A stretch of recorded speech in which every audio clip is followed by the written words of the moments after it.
Hi, I'm Reba Hollingsworth with CBS 6, and I was on the mic with Mike and had a fabulous time. Make sure you tune in every week. Yeah, Mike King is a businessman. He's a businessman with his own talk show. On the mic with Mike is the best business radio program in the game. Hey, RVA, Digital Tam. You know another guy named Mike? Make sure you check out my main man, Mike King Biz. Monday through Friday, 5 to 7 a.m. on Sports 106.1. On the mic with Mike is the champion of business talk radio. You're starting to irritate me. Ladies and gentlemen, we'd like to thank those folks for the ringing endorsements. The one person is Reba Hollingsworth. We'd like to thank her from CBS 6. On the mic with Mike, we are the best business radio program around. I'd like to thank you for listening to us. This is part of the Mike King Biz Radio Network, which is ESPN Richmond 106.1, The Choice 105.3, as well as International Business Code Radio. We're coming to you from ESPN Richmond. So out there in the Richmond community, there is an organization, there is a place that is a gem, and everyone talks about. Louis Ginter, Botanical Gardens is there. And so I wonder what's happening there. So what do we have? We have the president CEO, Brian Trader, here. Welcome, sir. Thank you, Mike, for having me. It's a pleasure to be here. Have you ever done radio before? Just on occasion. You got the radio voice. Well, thank you. I'm humbled to hear that. Whenever I hear somebody with a voice like that, and then all of a sudden it starts, why do I sound? And so I try and go down a little bit deeper. And you sound great, Mike. Well, thanks. I appreciate that. You've got it down pat. Okay. Well, all right. So this is a business show. Tell us who you are and what you do, and then we can get into the really good stuff. Sure. My name is Brian Trader. I'm the president and CEO of Louis Ginter Botanical Garden. Relatively new, just started a little over a year ago. So you've been in that world. Shout out to Longwood Gardens. That's our neck of the woods. For people who don't know, that is in Pennsylvania, very close to my alma mater, Lincoln University. So how did you get into that world? Sure. So my background is an agricultural one. I grew up on a small farm on the Eastern Shore of Virginia, and just had a love for the natural world and for plants. And so studied that at Virginia Tech in Blacksburg, Virginia. Got my PhD, and then started teaching in horticulture and teaching about plants and plant identification. And that led to a desire to bridge the community with plants, and especially around education, that immersive, the healing properties of nature, the healing properties of plants. And so I took a leap of faith and left higher academics, left Mississippi State and went to Longwood Gardens, which you said is right outside of Philadelphia, Pennsylvania. And I was there for a decade. So I'm really happy to be here in the Richmond area, and at a gem of a garden such as Louis Ginter Botanical Garden. So what is the difference, would you say, between Louis Ginter and Longwood Gardens? Are they the same type of organization? No, they mission wise, they're very similar, but age and size, they're very different. So Louis Ginter Botanical Garden is a relatively new garden. We're less than 40 years old, and many botanical gardens around the country, as an example, Longwood Gardens, have been around over 100 years. So we're still young, we're still growing, we still have a lot of opportunity ahead of us. And even though we are small and we are mighty, we have a wonderful team. We were just talking with Dr. Sarah, and yes, she was talking about her volunteers. We have about 400 volunteers at Louis Ginter Botanical Garden that help us achieve our mission, which is to connect people with plants to improve communities. And so they are the lifeblood of our organization. And of course, we have a wonderful staff as well.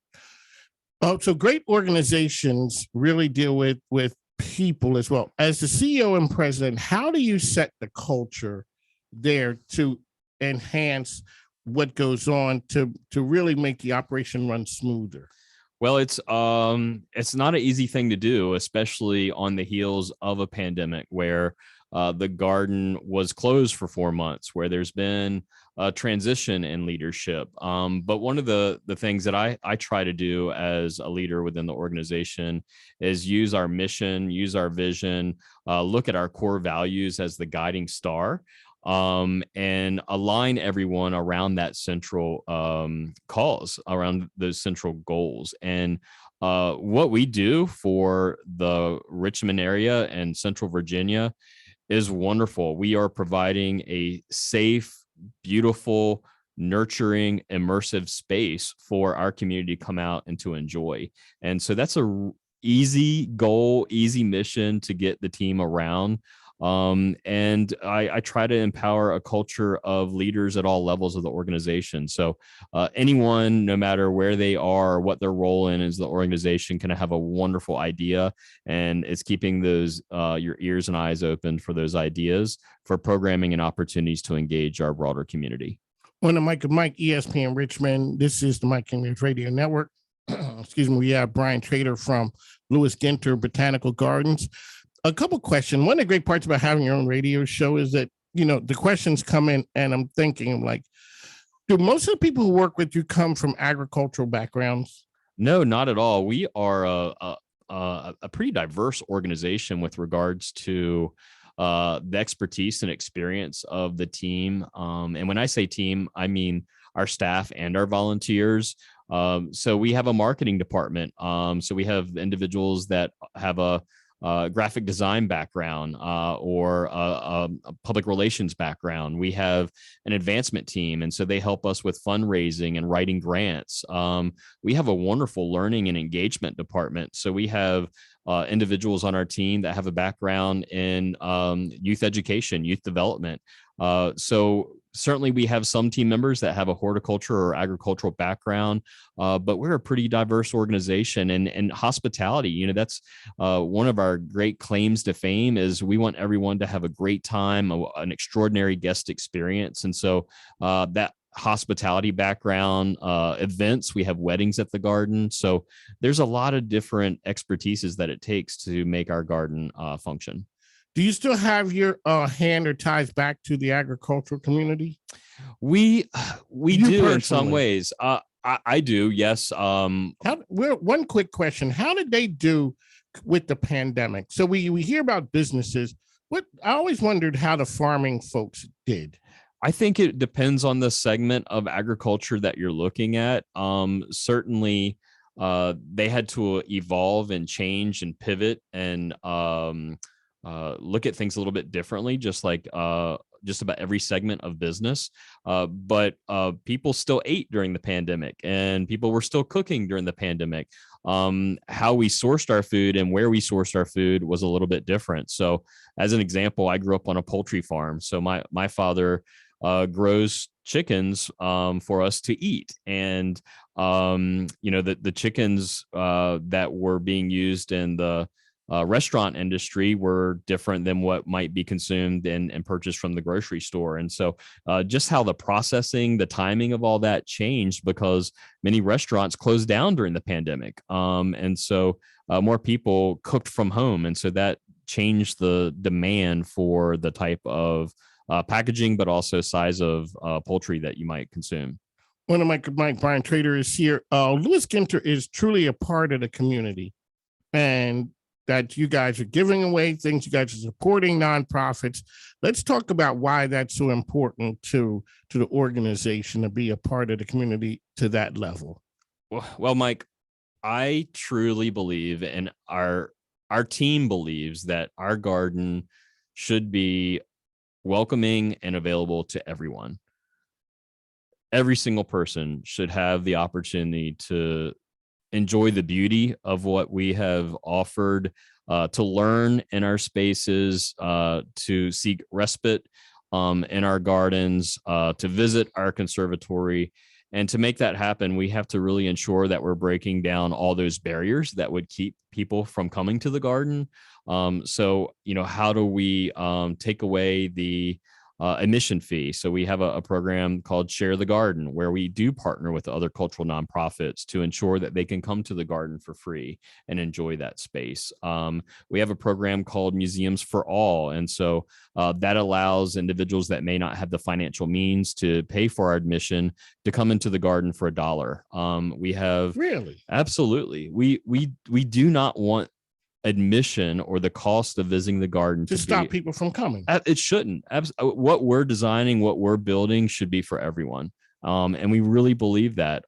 We're trying to work with some of our local transportation authorities to build a pilot program that would allow transportation to get to the garden, because we realize not everyone has their own personal vehicle, and that's how most people visit the garden today. So we're thinking ahead and trying to remove all those barriers that might be in place that would prevent someone from coming and enjoying our beauty.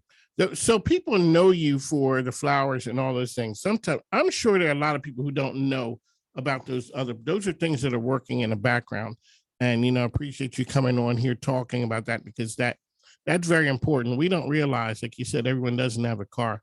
And I would like to take my kids there, but it's expensive. Absolutely. You're lowering the barrier of entry so that people can really take advantage of that.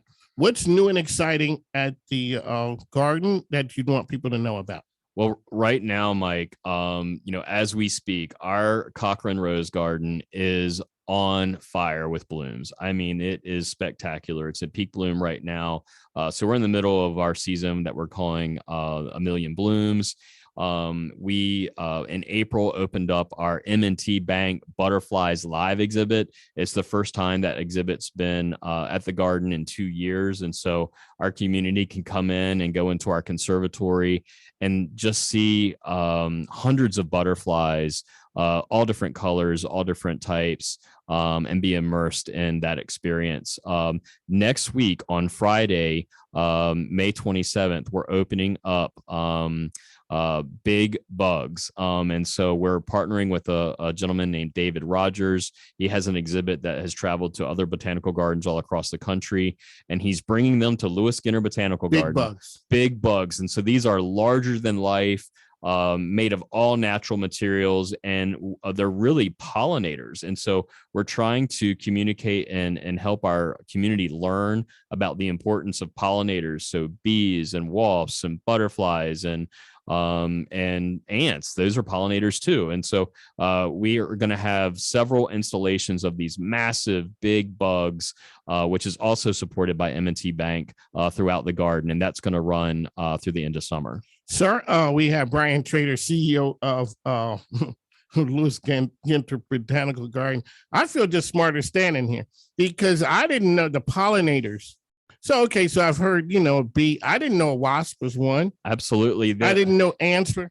Yep, beetles, flies. There are so many insects out there, and not just insects, birds, bats. There's a lot of different pollinators out there that we need to ensure that our plants can grow and thrive.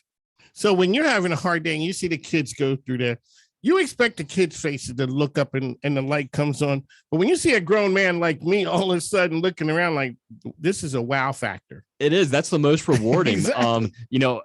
I truly believe, and I think our team truly believes, that anyone that comes to the garden, no matter their age, their background, their means, they can learn something. You're going to get them. Yeah. And it doesn't have to be forced. I mean, it could be just reading a sign, or it could just be talking to one of our volunteers or to one of our team members.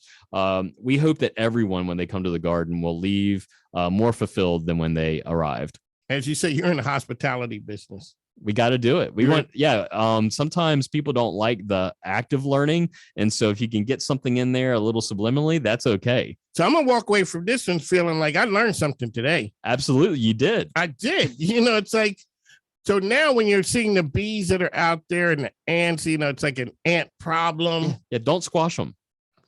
Okay, sir. They have a role. Now, maybe if they're around your sink, that's a different story. But yeah, when they're outside, they're doing their thing. Let them be. Let them be. They're like, they're not in my living room bothering me. So yeah, why should I bother them in their environment? Yeah.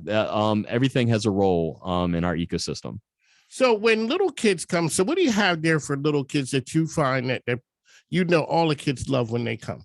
Oh gosh, we have the most amazing children's garden. An immersive, explorative, imaginative area where kids can run around, explore, build, make, play. We have a beautiful area that's designated just for them and for their learning. We have on the weekends, we have drop-in programs for families so that they can come in and plant seeds or maybe even harvest a carrot. I mean, many members of our society have no idea where their food comes from or what it looks like, especially outside of a grocery store setting. So, certainly the children's garden is a must see for families and for youth. But right now, the butterfly exhibit, kids' eyes, parents' eyes, families, their eyes glisten when they're seeing these, beautiful blue, vibrant red, gorgeous yellow butterflies, and they're live. That's pretty cool. Yeah. I got goosebumps. It is, because it's funny, like you said, people don't know where things come from. We had a farmer on a show that we did a while back, and he says, he hates to break the news to kids, but there's no part on a chicken called a nugget. There's not. No. It says, I know for a fact and I told him, sir, do not be putting scandalous information out there because my grandson would be totally upset. Yeah. Nuggets are a product of our fast food industry for sure. Yeah. It didn't come off the farm. Yeah. I grew up on a farm. And you've never seen I've never seen a nugget. Yep. No. Ladies and gentlemen, that's why we have technical experts on the show. There are no such thing as chicken nuggets, but clearly don't tell my grandson that, because until he realizes that, I'm good to go. All righty. On the mic with Mike, Brian Traders here. How can people find you and your organization out there, sir? Sure. So we are on all the social media platforms. So Facebook, Instagram, our website, lewisginter.org. We'll have a full list of events and exhibits that we have ongoing through the summer, but also through the fall. And most people in our region, of course, know the garden because of our Dominion Energy Garden Fest of Lights. On the weekdays, on Wednesdays and Thursdays, the garden is open late. So if you want to come in after it cools off in the summer and enjoy the gardens on a Wednesday evening, please do that. And then every Thursday evening, we have what we call Flowers After 5.